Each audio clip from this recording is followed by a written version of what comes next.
Imagine a single people, sharing a single language, a single thousand-year history, a single set of family names, separated in living memory into two nations that can no longer visit each other.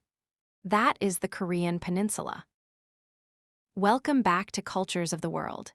Today we are spending some time with Korea, both Koreas, North and South, because the cultural story only makes sense when you hold the two of them together. The Korean Peninsula sticks out of northeastern Asia, between China to the west and Japan across a narrow sea to the east. It is about the size of Britain. Until 1945, it was one country and had been in some recognizable form for over 1,000 years. After the Second World War, the peninsula was divided, at the 38th parallel, by the United States and the Soviet Union. 5 years later, the Korean War turned that line into a fortified border. And ever since, two nations have stood on either side of it. South Korea in the past 60 years has built one of the world's largest economies and become one of the most influential cultural exporters on the planet.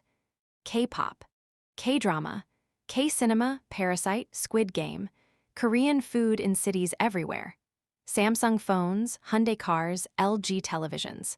A country that in 3 generations went from war ruins to the global mainstream.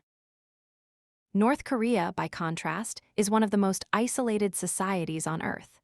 It is ruled by a single family dynasty, currently in its 3rd generation. The state philosophy is called juche, which means, roughly, self-reliance. Outside information is heavily restricted.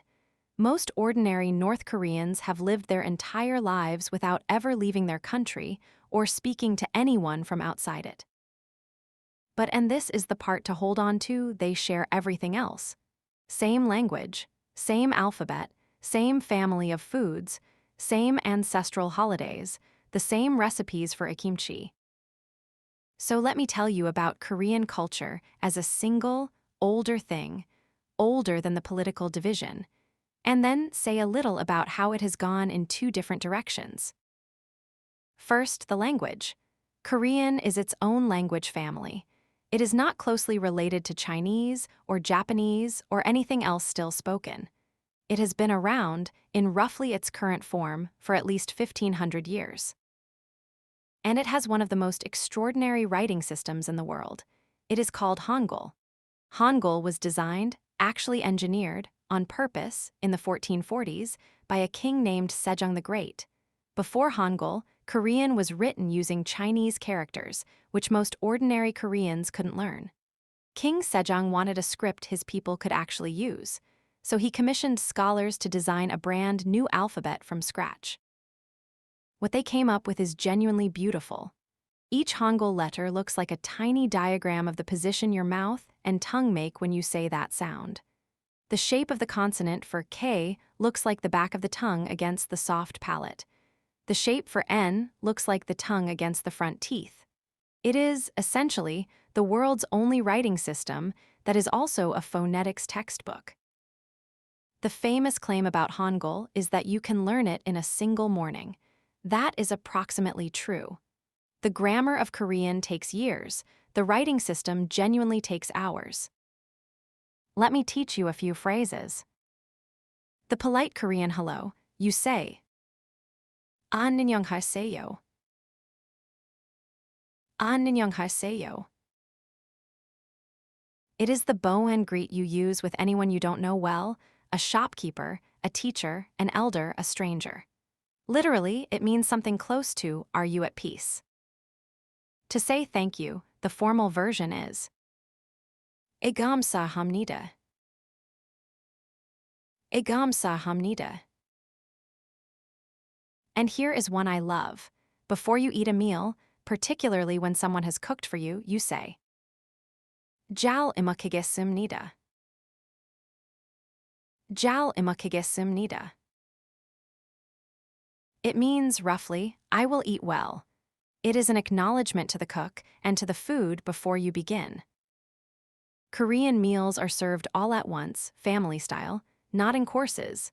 A big bowl of rice and soup plus a dozen small side dishes, a banchan covering the table, pickled radish, kimchi, marinated spinach, small dried anchovies, whatever the cook had that day. Everyone shares everything. Reaching across with chopsticks is normal and expected. Now, kimchi. Kimchi is fermented vegetables, most famously Napa cabbage with chili paste, garlic, ginger, and fish sauce, left to ferment in a clay jar for weeks or months. Every Korean family has its own kimchi tradition. Recipes pass mother to daughter for generations. There is a national tradition, called ikimjang, where every autumn, families gather to make their year's supply of kimchi. Mountains of cabbage. Big buckets of chili paste. Aunts and cousins on the floor of the kitchen, hands stained red from the chili.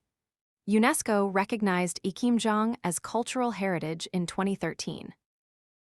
Kimchi is on the table at almost every Korean meal. It is sour, spicy, salty, and a little bit alive, fermented.